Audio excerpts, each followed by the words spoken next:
certainly, silver is a critical commodity needed for worldwide economic development. In fact, our experts report that worldwide demand for silver is rapidly increasing as silver plays a vital role in the expanding economies of the 21st century. As president of the Silver Institute, I've gone to China as part of a major conference that the Silver Institute has had for the last 5 years in China. And I don't remember the specific statistics, but the demand for silver within China has grown exponentially over the course of the past 5 years. And that economy is just remarkable, the growth that's happening across that country, where people are going from, we had a guide who grew up on it with a dirt floor, and he now has he lives in a house that's 3 stories, and they have indoor plumbing, and all the things that we have in the Western world, they're starting to get there. We have China, which has been economically oppressed for so long, and now they're booming. So that Chinese people, historically, relatively recently, like a few years ago, used about 1/70th the amount of silver per person than the person in the United States does.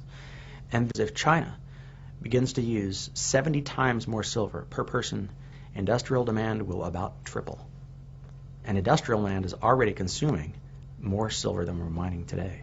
Their emergence as a major manufacturing force with tremendous growth in industrial activity, huge infrastructure investment in China in things like railways, electric generation, all of this is very metal intensive, and with a huge also shift in the manufacturing activity for electronic products, even things like televisions, air conditioners. A great deal of this production now occurs in China, and microwave ovens, and you tend to use a lot of metals in all of these manufactured goods, and I think that really has propelled their importance in terms of the metal industry around the world. I am very, very much of the view that Asia growth in demand is just beginning.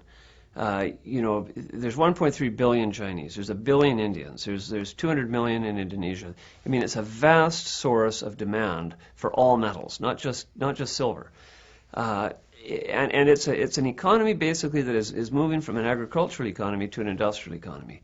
Their consumption of most metals is a tiny fraction of what it is in North America. Even if they went to only 1/50th or 1/40th of our consumption per capita, that still represents a huge increase in demand pretty much across the board for silver, for gold, for lead, for zinc, for nickel, and so forth. When you consider that there are probably millions and millions and millions of people in China, they don't have refrigerators, they don't have air conditioners in their homes, they don't have a lot of things that we take for granted here in the United States, they don't have lighting, and as their standard of living rises, they want these products. It's going to make life more comfortable for them.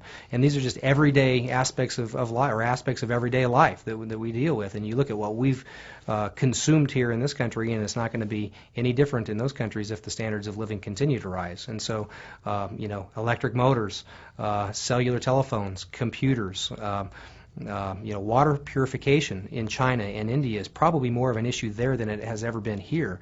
And the ability to use silver for filtration of water and purification of nearly everything that we deal with, coatings, whether it's in restaurant kitchens and things of that sort, or surgical rooms, operating rooms in hospitals, as an antimicrobial, it's a very effective product for that. And you're going to have all of that built in China if this continues, for many, many, many generations. It's a secular event. It's a once-in-a-lifetime event of people moving from the villages and the countryside into cities, needing housing, needing all the periphery around housing, the utilities, the apartments, the plumbing, the wiring, and so forth, and all of that uses metals.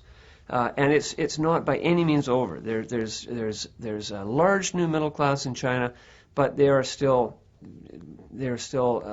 very much less developed than anything like America or Canada even 100 years ago. So a long way to go, a lot of metal consumption yet to be seen, and this will drive metal prices, especially silver, because of course silver spans the gamut.